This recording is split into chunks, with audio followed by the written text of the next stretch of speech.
Assalamualaikum warahmatullahi wabarakatuh. Perkenalkan, nama saya Gasuganda dengan NIM 242-171 dari kelas Perilaku Organisasi dengan dosen pembimbing Yuliana Sulina, SIP, MAP. Pada kesempatan ini saya akan mempresentasikan materi mengenai kekuatan dan politik dalam organisasi. Dalam bahasanya terdapat tiga. Yang pertama adalah cara-cara memperolehnya, yang kedua reaksi terhadap perolehan, dan yang ketiga pengaruh kekuatan dan politik terhadap perilaku organisasi.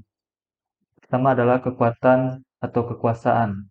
Kekuasaan adalah kewenangan yang didapatkan oleh seseorang atau kelompok guna menjalankan kewenangan tersebut sesuai dengan kewenangan yang diberikan. Kewenangan tidak boleh dijalankan melebihi kewenangan yang diperoleh. Sumber-sumber dari kekuatan yang pertama adalah kekuatan paksaan. Kekuatan paksaan atau power adalah yang didasarkan atas rasa takut. Seseorang bereaksi terhadap power ini karena rasa takut akan berakibat negatif yang mungkin terjadi jika ia gagal mematuhinya.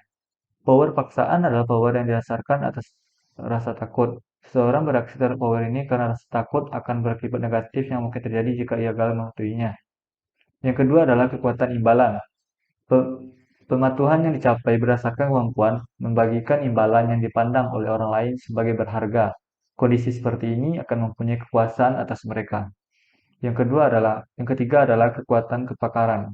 Kepakaran didasarkan pada keterampilan atau pengetahuan khusus telah menjadi salah satu sumber pengaruh yang paling ampuh. Yang terakhir adalah kekuatan rujukan. Pengaruh yang didasarkan pada pemilihan sumber daya atau ciri pribadi yang diinginkan oleh seorang individu lain, yaitu pemihakan kepada seseorang yang mempunyai sumber daya atau ciri pribadi yang diinginkan oleh seseorang. Kekuasaan. Kekuasaan umumnya diselenggarakan melalui isyarat jelas. Hal ini disebut dengan kekuasaan manifest atau manifest power. Kekuasaan yang lainnya namun hanya kadang terjadi, yaitu kekuasaan implisit yang terjadi tanpa adanya isyarat yang jelas. Hal yang perlu ditekankan karena adanya kekuasaan adalah adanya hak mengadakan sanksi. Dalam menyelenggarakan kekuasaan, banyak upaya yang dilakukan dalam bentuk sanksi untuk menegakkan kekuasaan seperti koersi, persuasi, dan cara lainnya. Kekuasaan bersifat sengaja karena meliputi kehendak bukan sekedar tindakan acak. Kekuasaan adalah alat atau instrumen, ia adalah alat guna mencapai suatu tujuan dalam organisasi. Kekuasaan bersifat terbatas, ia diukur dan diperbandingkan di aneka situasi atau dideteksi kemunculannya. Kekuasaan melibatkan ketergantungan terdapat kebebasan atau faktor ketergantungan ketiga bergantungan yang melekat pada penggunaan kekuasaan.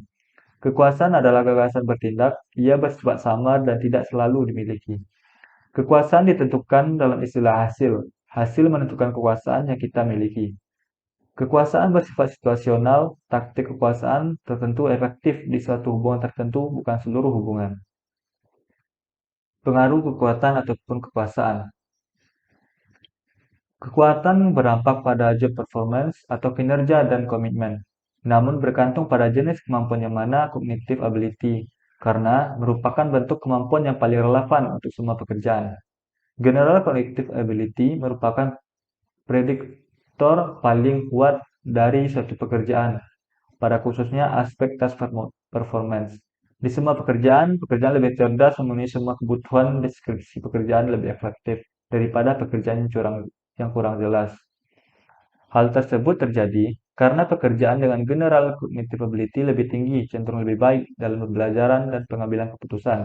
Mereka memanfaatkan lebih banyak pengetahuan dari pengalaman dengan lebih cepat. Dan sebagai hasilnya, mereka mengembangkan pengetahuannya lebih besar tentang bagaimana melakukan pekerjaan yang lebih efektif. Selanjutnya adalah masuk pada politik. Politik merupakan sebagai kegiatan di mana individu atau kelompok terlibat sedemikian rupa guna memperoleh menggunakan kekuasaan untuk mencapai kepentingannya sendiri. Politik punya khas merusak. Politik sesungguhnya tidaklah buruk. Faktanya, kendatipun para manajer dan pekerja kerap menolak bahwa politik mempengaruhi kegiatan organisasi. Sebuah riset mengindikasikan bahwa politik kantor dalam organisasi muncul dan ia punya dampak terukur dalam perilaku organisasi. Jadi politik sangat diperlukan dalam sebuah organisasi. Politik adalah penggunaan kekuasaan agar sesuatu suatu tujuan dapat tercapai. Ketidakmenentuan dan konflik adalah alamiah dan tidak terelakkan. Politik adalah mekanisme guna mencapai persetujuan. Politik melibatkan diskusi formal yang memungkinkan orang-orang untuk mencapai kesepakatan dan membuat keputusan yang mungkin bisa menyelesaikan masalah ataupun tindakan. Pengaruh politik. Suatu organisasi akan dipengaruhi oleh faktor-faktor politik internal yang berkaitan dengan budaya organisasi dan gaya manajemen. Faktor-faktor politik yang dimaksud merupakan iklim politik organisasi yang pada prinsipnya juga mempengaruhi iklim organisasi secara keseluruhan. Elemen politik internal organisasi yaitu faktor-faktor internal dalam organisasi, kultur, dan gaya manajemen yang mempengaruhi para pengambil keputusan dalam melaksanakan fungsi manajemennya. Politik dan kekuasaan merupakan suatu yang ada dan dialami dalam kehidupan setiap organisasi, tetapi agak sulit untuk mengukurnya, akan tetapi penting untuk dipelajari dalam perilaku ke organisasi ini. Karena berdasarkannya dapat mempengaruhi perilaku orang-orang yang ada dalam organisasi. Banyak taktik dan tipe kekuasaan, begitu juga dengan politik. Pandangan masyarakat mengenai kata politik sekarang sudahlah negatif dan memandang politik itu tidak suci lagi. Akan tetapi keinginan masyarakat yang ingin terjun di dunia keorganisasian atau lembaga yang berbau politik semakin banyak dalam sebuah organisasi. Penting diperhatikan akan hal seperti ini. Seorang manajer, pemimpin harus bisa menggunakan kekuasaannya dengan sebaik-baiknya dan menggabungkan dengan politik sebagai senjata ampuh namun tetap suci. Maka dengan begitu, sebuah organisasi yang dipimpin oleh manajer yang handal dan baik melakukan peran kekuasaannya dan tetap menjalin hubungan atau koalisi-koalisi, maka majulah organisasi ini dan lancar menjalankan tujuan dari organisasi yang telah ditentukan. Baik, mungkin sekian presentasi dari saya. Kalau ada salah dan jawabannya mohon dimaafkan. Wabillahi taufiq walhidayah. Wassalamualaikum warahmatullahi wabarakatuh.